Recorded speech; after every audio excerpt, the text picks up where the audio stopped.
Oke, selamat siang. Siang, Pak. Selamat siang, Pak. Oke, jadi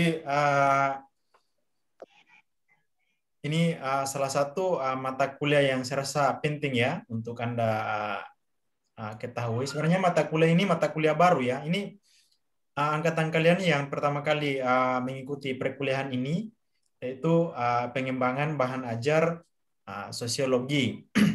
Kalau saya dulu kuliah ya sudah lama belajar ya ketika saya kuliah juga. Nah, ini di prodi kita yang baru dianukan.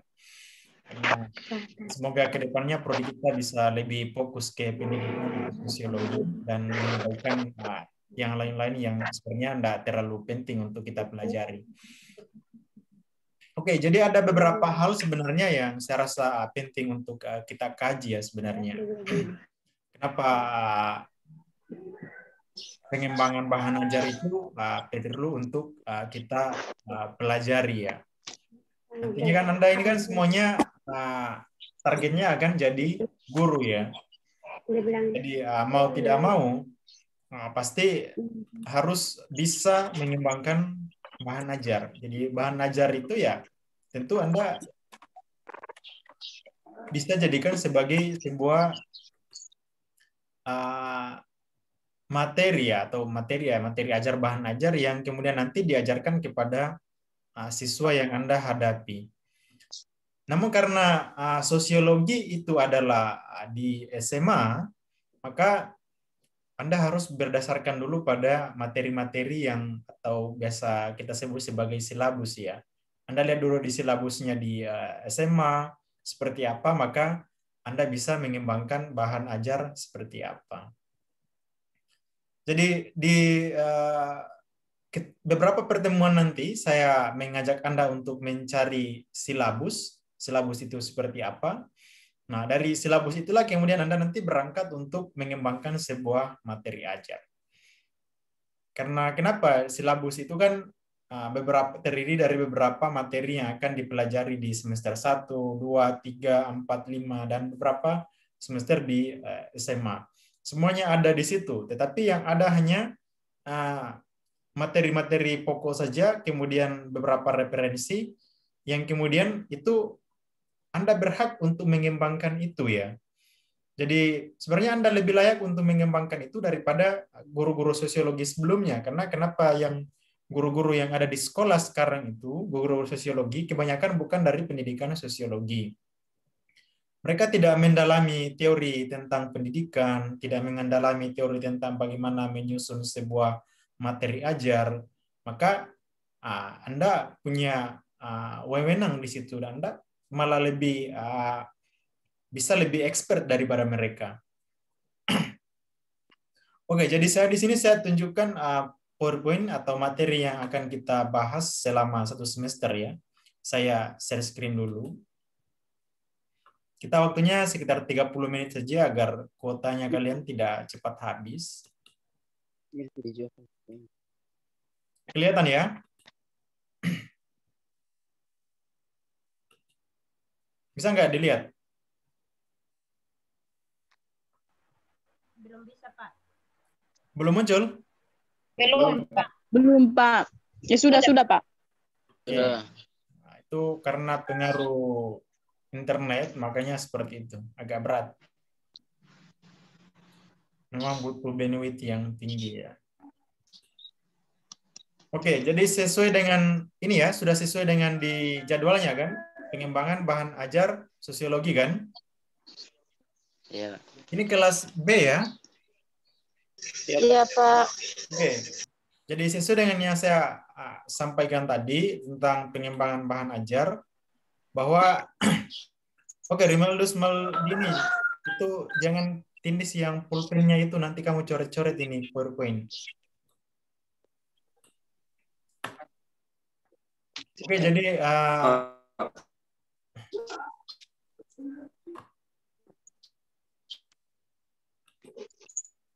oke, jadi di sini di pengembangan bahan ajar itu yang di kandangannya itu matikan dulu mikrofonnya lah.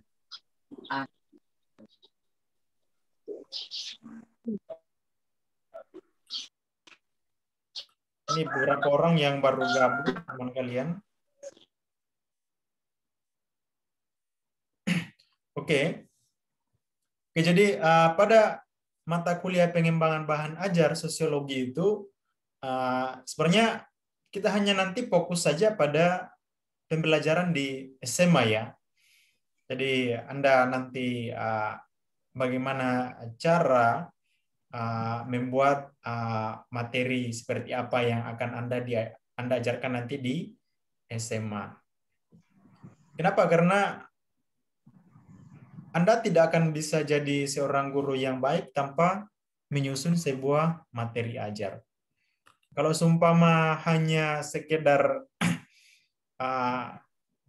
membaca buku orang lain, misalnya buku-buku yang sudah dibuat untuk pembelajaran di SMA, saya kira di dalam pembelajaran sosiologi itu tidak akan menarik sebenarnya kalau seperti itu. Tetap sosiologi itu akan menjadi sebuah materi atau pokok bahasan yang kalau menjadi sebuah mata pelajaran yang tidak menarik di SMA, kalau hanya berdasarkan pada buku-buku yang sudah ditulis oleh orang-orang terdahulu itu. Dan saya juga sudah pernah membacanya dan mempelajarinya dan saya rasa tidak menarik. Itulah kenapa sosiologi di SMA itu tidak menjadi sebuah mata pelajaran yang menarik. Tapi kalau Anda bandingkan dengan beberapa negara-negara maju ya, sosiologi itu salah satu mata pelajaran pengganti agama itu. Yang menarik sebenarnya. Amerika, Inggris, Australia, pokoknya negara-negara besar. Mata pelajaran sosiologi itu menarik. Kenapa? Karena disajikan berdasarkan pada esensi keilmuannya. Oke, mohon diperhatikan ya. Sebentar kita dialog, saya tanya satu persatu biar kalian bisa paham sebenarnya. Ini sama dengan perkuliahan ya. Ini bukan hanya sekedar video call seperti nelpon dengan pacarnya dan lain-lainnya. Ini kita melakukan perkuliahan. Oke, jadi pengembangan bahan ajar ini sebenarnya pada dasarnya yang ingin dikembangkan itu adalah materi ya. Materi apa? Bisa juga nanti akan masuk kepada media ya. Media juga seperti apa yang kita gunakan agar pembelajaran itu bisa menarik. Sekarang kan serba teknologi, Anda bisa belajar ke beberapa situs, ke masyarakat, atau online dan lain-lainnya. Nah inilah yang kemudian nanti Anda coba untuk desain sehingga menjadi sebuah bahan ajar sosiologi. Nah, kita lihat dulu materi-materi apa saja yang akan kita pelajari selama 1 semester. Nah, untuk 1 semester ini, Anda bisa lihat di sini, ada 6 ya. Ada 6 materi pokok yang akan kita kaji selama 1 semester. RPS-nya akan saya bagi belakangan ya. Tadi saya lupa simpan di filenya di mana. Saya akan nanti share di grup ya. Anda bisa sesuaikan nanti materinya dengan sumber apa saja yang perlu dipersiapkan, baca di mana. Nah, untuk selama 1 semester ini, materi perkuliahan itu yang pertama adalah materi atau bahan dasar mengajar sosiologi di SMA. Nah, di sini akan kita bahas bentar habis ini. Habis penyampaian ini akan kita langsung masuk kepada materi atau bahan dasar mengajar sosiologi di SMA. Kemudian di pertemuan selanjutnya itu kita akan membahas tentang pengembangan materi ajar sosiologi. Nanti di poin tadi bahan ajar dasar mengajar sosiologi kita bagi ke dalam 2 sampai 3 pertemuan. Di pengembangan materi ajar sosiologi itu juga 2 sampai 3 pertemuan. Disesuaikan dengan kondisinya juga nanti. Karena ini semuanya pakai Zoom ya. Kalau nanti di tatap muka akan lebih enak untuk membagi materinya sebenarnya. Kemudian di materi yang ketiga itu mengkaji, menganalisis dan membandingkan silabus sosiologi. Nah, di sini tadi yang saya bilang itu, yang saya sampaikan tentang silabus, maka mulai dari sekarang itu Anda harus sudah tahu silabus itu seperti apa. Silakan cari silabus bisa download di internet, cari di Google, atau Anda bisa carinya ke guru-guru atau pergi di sekolah, atau ada yang dikenal guru sosiologi, minta silabus sosiologi. Silabus itu pada umumnya dikeluarkan oleh dari kementerian untuk sebuah mata pelajaran, karena masing-masing mata pelajaran itu punya silabusnya. Jadi orang membuat RPP, Anda mengajar itu berpatokan pada silabus ya. Jadi silakan cari silabus sosiologi. Jadi Anda bisa simpan sekarang sebagai bahan acuan untuk mengajar nanti atau membuat bahan ajar. Kemudian yang keempat nanti itu kita juga bisa susun sampai 3 pertemuan ini tentang mendesain RPP dengan bahan ajar yang baru. Nah, nanti kalau sudah ada silabus, kita sekarang akan mendesain RPP itu seperti apa yang akan Anda lakukan. Karena RPP itu kan berbasis per pertemuan ya. Beda dengan silabus ya. Jadi Anda bisa nanti juga bisa tahu yang silabus dan RPP dan lain-lainnya. Kemudian teori dan trik dalam membuat bahan ajar sosiologi. Bahan ajar itu nanti ya sudah tadi sampaikan bisa dalam bentuk media pembelajaran yang didesain sedemikian untuk dikembangkan, atau materi ajar yang dikembangkan, tergantung dari seperti apa yang akan Anda perkaya di dalam atau apa yang akan Anda kembangkan di dalam sebuah materi ajar yang tersebut. Kemudian nanti yang terakhir itu adalah bagaimana cara mengevaluasi bahan ajar yang sudah Anda kembangkan. Saya kira juga penting, nanti akan kita bahas di akhir nantinya. Oke, jadi sekarang kita masuk kepada materi utama. Ini juga sebagai awal pertemuan untuk materi ini, dan juga akan masih kita bahas di pertemuan selanjutnya tentang materi atau bahan dasar mengajar sosiologi di SMA. Nah, Anda bisa lihat di sini tentang materi dan bahan ajar itu adalah sebuah kunci. Jadi sebuah kunci dasar mengajar sosiologi di SMA itu, Anda bisa lihat di sini, bisa teori yang bisa diperoleh dari buku-buku atau jurnal ilmiah. Dan bisa juga diperoleh dari teori sosiologi dari berupa internet, website, dan media online lainnya. Jadi sebenarnya ini merupakan sebuah multiple choice sebenarnya ya. Anda bisa pilih yang mana ya. Jadi ibaratnya seperti ini. Nanti kan kalau berdasarkan pada silabus itu, misalnya kalau di materi pertama tentang definisi sosiologi, apa itu komunitas, apa itu individu, Anda bisa mengambil sebuah materi itu ya berdasarkan pada lingkungan masyarakat. Nah, kita lihat kembali di sini bahwa teori sosiologi dapat diperoleh dari buku-buku sosiologi dan jurnal ilmiah. Jadi yang menjadi bahan dasar kalau Anda nanti ingin menjadi guru sosiologi itu adalah perlu mengetahui tentang teori-teori sosiologi ya.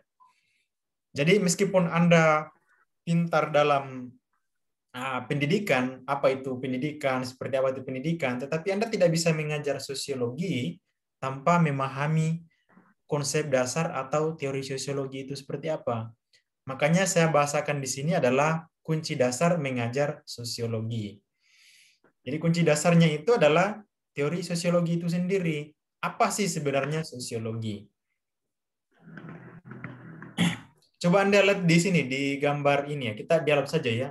Gambar yang saya tunjuk kursor ini, kalau Anda tafsir ini apa itu? Kalau Anda melihatnya seperti apa? Rumah adat. Rumah adat. Ada lagi yang lain? Rumah adat Sumba itu. Oh, oke. Ada lagi yang lain? Coba silakan bicara. Budaya. Apa yang Anda, ketika melihat gambar ini, apa yang di benak Anda, apa ini?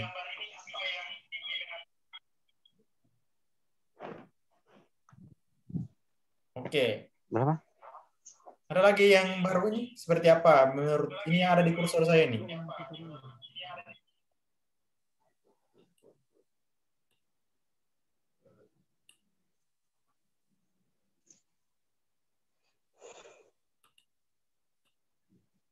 Silakan. Seperti apa yang menurut kalian itu seperti apa ini?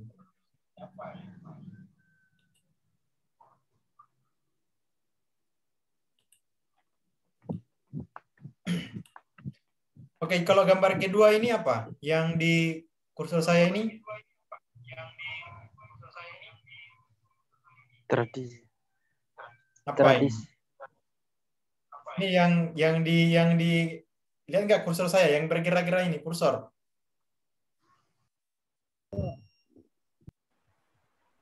Lihatnya seperti apa? Perkumpulan orang-orang atau komunitas, Pak. Oke, perkumpulan atau ada banyak orang ya? Iya, iya. Oke, terus yang di bawah ini, yang kursor ini apa ini Itu kira-kira? adalah kultur atau budaya, Pak. Budaya dari daerah, suatu daerah tertentu. Oke, kalau yang ini apa ini? Kalau yang itu, Melihatnya seperti apa? Monumen pahlawan. Ya, monumen. Apalagi yang Anda bisa lihat di situ?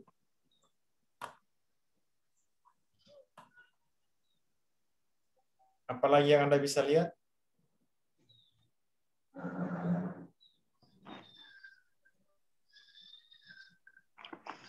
Itu saja.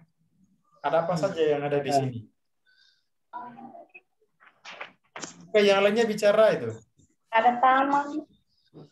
Oke. Seperti apa? Ada mobil. Mobil. Pak. Ada taman. Taman bunga. Pepohonan. Oke, kalau yang ini apa ini? Kalau Anda lihatnya yang ini. Yang mana? Lihat kursor saya yang bergerak-bergerak itu.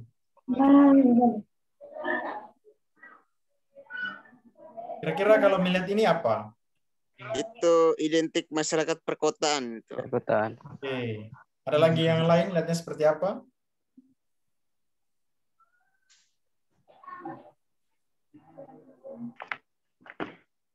itu seperti suasana kehidupan masyarakat yang modern, Pak. Oke. Bisa dengar. Kalau yang ini di sampingnya, samping kanannya apa?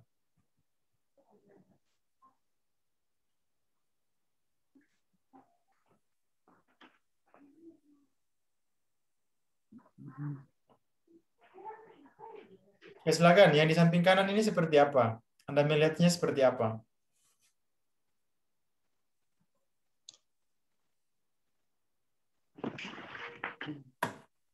Upacara, upacara adat. Cara adat, Pak. Acara adat ya. Ya. Oke. Jadi maksud dari gambar yang saya tunjukkan ini adalah ini gambar-gambar yang seperti ini bisa saja Anda nanti jadikan sebagai bahan ajar ya. Jadi ini sebagai media ya. Jaringan. Jadi Anda tinggal menyesuaikan saja dengan materi yang Anda ajarkan. Kalau berbicara tentang interaksi sosial, bisa jadi Anda mengambil gambar yang di tengah ini, di tengah sebelah kiri. Nah, misalnya mengambil interaksi sosial atau budaya, bisa diambil dari sini. Anda tinggal menguraikan tradisi seperti apa ini. Ini semuanya sambil di NTT ya. Jadi Anda nanti bisa membuat bahan ajar itu berdasarkan pada tradisi, budaya, kebiasaan, atau lingkungan sosial yang ada di wilayah NTT. Tidak perlu terlalu jauh, langsung saja ke lingkungan masyarakat. Karena kalau Anda baca buku-buku yang ada di sekolah, itu semuanya kan lebih cenderung ke budaya yang umum ya, masuk ke terutama didominasi oleh Jawa. Anda bisa mengembangkan materi ajar itu berdasarkan pada budaya yang ada di NTT sendiri. Nah, itu yang saya maksudkan di sini. Misalnya Anda berbicara tentang individu dan kelompok. Anda bisa melihat di sini di gambar yang paling atas sebelah kiri itu kan ada anak kecil satu ya. Itu kan individu ya, individu. Kemudian di sebelah kanan itu ada komunitas masyarakat, ada sekelompok masyarakat. Maka Anda bisa membandingkan bahwa ini perbedaan antara individu dan kelompok. Nah, begitu saja caranya kalau sumpah nanti mengajar di sekolah, mengajar di SMA, agar siswa itu cepat memahami. Maka tidak hanya secara teoritis, tetapi secara kinestetik, ada muncul semua audiovisual, Anda bisa putarkan video. Maka itulah yang dikatakan sebagai pengembangan bahan ajar atau materi ajar dalam sosiologi. Jadi kan selama ini ya kebanyakan guru-guru itu kan hanya baca buku, baca textbook di depan, sehingga siswa tidak paham. Nah, coba Anda bisa menampilkan atau langsung diarahkan secara langsung pada lingkungan sosial atau fakta sosial itu, maka siswa akan cepat memahami. Maka dari situlah nanti landasan utama Anda untuk mengembangkan materi ajar ya, seperti apa yang akan Anda kembangkan. Dan nanti tugas di akhirnya itu adalah saya menyuruh Anda untuk membuat sesuatu bahan ajar yang sudah Anda kembangkan berdasarkan pada lingkungan sosial, materi apa yang Anda sudah kembangkan materinya, dan nanti tujuannya seperti itu. Dan nanti di saat di silabus silakan pilih sendiri di materi sosiologi, ada interaksi sosial, ada masyarakat multikultural, ada perubahan sosial, ada budaya-budaya yang lainnya. Mau ke interaksi sosial silakan nanti kembangkan sendiri berdasarkan pada yang ada di lingkungan Anda sendiri, materinya. Sehingga bisa lebih mudah Anda uraikan. Tidak usah mengcopy paste yang ada di buku dan lain-lainnya. Sehingga tadi kenapa di sini saya maksudkan di poin yang pertama ini adalah teori sosiologi dapat diperoleh dari buku-buku sosiologi dan jurnal ilmiah. Ini nanti kalau seumpama Anda mendapatkan yang seperti ini, maka bisa diulas lebih jauh juga dengan berdasarkan pada buku-buku dan teori. Itu yang juga sangat penting ya. Kemudian teori sosiologi dapat diperoleh dari internet, website, dan media online lainnya. Ini kan yang ada di depan Anda ini kan saya peroleh dari internet ya. Saya download dan lain-lainnya. Kalau Anda lebih tepat lagi, maksudnya lebih gesit lagi, itu silakan foto langsung sendiri ya. Foto lingkungan sosial yang ada di lingkungan siswa dan lain-lainnya silakan dibuat sebagai bahan ajar, sebagai media. Maka siswa itu akan lebih cepat paham dibandingkan dengan membaca buku yang panjang. Nah, ini hanya sekedar pengantar untuk perkuliahan bahwa materi ajar itu Anda bisa kembangkan lebih jauh dan Anda bisa lebih permantap di sini ya. Jadi materi dan bahan ajar itu sebenarnya kalau kita pakai bahan itu agak lebih universal karena bahan itu nanti bisa sampai ke RPS, bisa juga sampai ke juga ada silabus, nanti Anda siapkan materi ajar yang juga. Materi ajar itu kan bagian di dalam bahan ya. Nah, cuma kalau materi ajar itu kan lebih spesifik, misalnya nanti ke belajar tentang interaksi sosial dan lain-lainnya. Jadi tujuan di dalam mata kuliah pengembangan bahan ajar itu yang akan kita kaji ke depannya itu adalah Anda nanti bisa membuat bahan ajar. Bahan ajar itu yang berdasarkan pada yang contoh-contoh yang ini ya.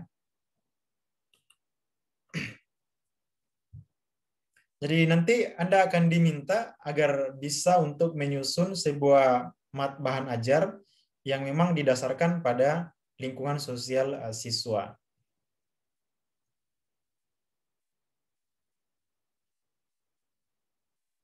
Kemudian sebenarnya kalau yang tadi itu pada dasarnya memang saya sampaikan bahwa Anda harus banyak membaca buku ya. Jadi banyak sebenarnya guru sosiologi itu terkadang hanya omong kosong saja. Kenapa? Karena mereka tidak memahami teori sosiologi secara dasar. Jadi kalau Anda sudah memahami sebenarnya dari dasar atau seperti apa sosiologi itu, maka untuk mengambil materi ajar itu sangat mudah ya. Tadi saya sudah sampai perlihatkan gambar-gambarnya, maka itu Anda bisa mengembangkan dari situ ya. Anda berasal dari situ dan juga akan lebih mudah dalam memberikan narasi terhadap teori. Misalnya saya tadi yang perbedaan antara ada kota dan desa ya. Misalnya tadi ada gambar kota, desa, itu kan lebih mudah ya. Anda tinggal berikan contoh misalnya ini. Pada gambar yang di bawah ada kota dan ada, misalnya di samping ini adalah desa ya. Masyarakat yang ada di pedesaan dan masyarakat yang ada di perkotaan. Atau individu dan kelompok bisa dibandingkan. Atau modernisasi dengan tradisi. Nah, ini gambar kedua itu bisa kita katakan sebagai modernisasi dan tradisi, yang kemudian yang di bawah adalah ada masyarakat kota dan ada yang desa. Nah, itu sebenarnya materi-materi sosiologi itu hanya ada pada tahap yang itu, sehingga nanti akan lebih memudahkan Anda untuk menyusun sebuah bahan ajar. Karena nanti kalau Anda jadi guru, maka Anda harus tahu, Anda harus bisa membuat bahan ajar. Nah, jadi tidak hanya membaca buku-buku teks atau LKS yang ada di sekolah yang di mana Anda tempat nanti mengajar. Itu ya untuk bahan nanti pertemuan tadi. Silakan kalau ada yang ingin ditanyakan. Yang masih bingung dengan mata kuliahnya, silakan dipertanyakan. Apa yang mau dipelajari dan lain-lainnya, silakan. Mohon dinyalakan kameranya ya. Yang tidak nyala kameranya, saya anggap tidak hadir.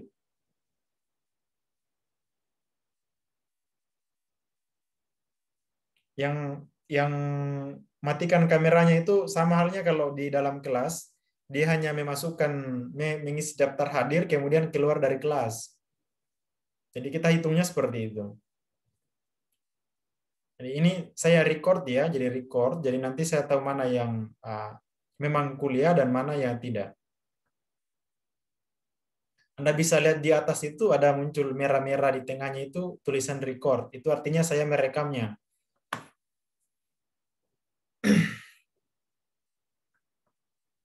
Bisa dipahami tadi ya sebagai pengantar kita untuk perkuliahan? Bisa, Pak. Oke, kalau tidak kita nanti lanjut di. Jadi tugasnya sekarang itu adalah mencari silabus ya? Iya, Pak. Jadi di pertemuan selanjutnya saya akan tagih silabusnya itu kalian sudah punya atau tidak. Pokoknya silabus sosiologi di SMA ya. Bisa download di internet, cari yang terbaru ya. Kalau bisa ada yang update terbaru di 2021. Kalau bisa dapat ya silakan ambil yang terbaru ya. Siapa? Atau cari minta ke guru-guru yang ada di sekolah. Saya kira cukup sampai ini ya. Saya dari tadi jam 1 saya sudah kelelahan juga. Saya kira untuk pertemuan mata kuliah pengembangan bahan ajar sebagai pengantar pada kesempatan ini cukup. Dan sampai ketemu di pertemuan selanjutnya. Saya usahakan minggu depan kita bisa ketemu di dalam kelas ya. Sebelum libur di puasa. Oke, dan saya bisa memberikan dan pertemuan nanti sampaikan ke temannya yang tidak hadir untuk membawa silabus ya. Silakan di fotokopi. Saya ingin kalian punya satu orang satu silabus ya. Tugasnya. Oke, sampai ketemu. Selamat siang. Siang, Pak. Siang, Pak. Siang, Pak. Siang, Pak. Selamat siang, Pak. Waalaikumsalam warahmatullahi wabarakatuh.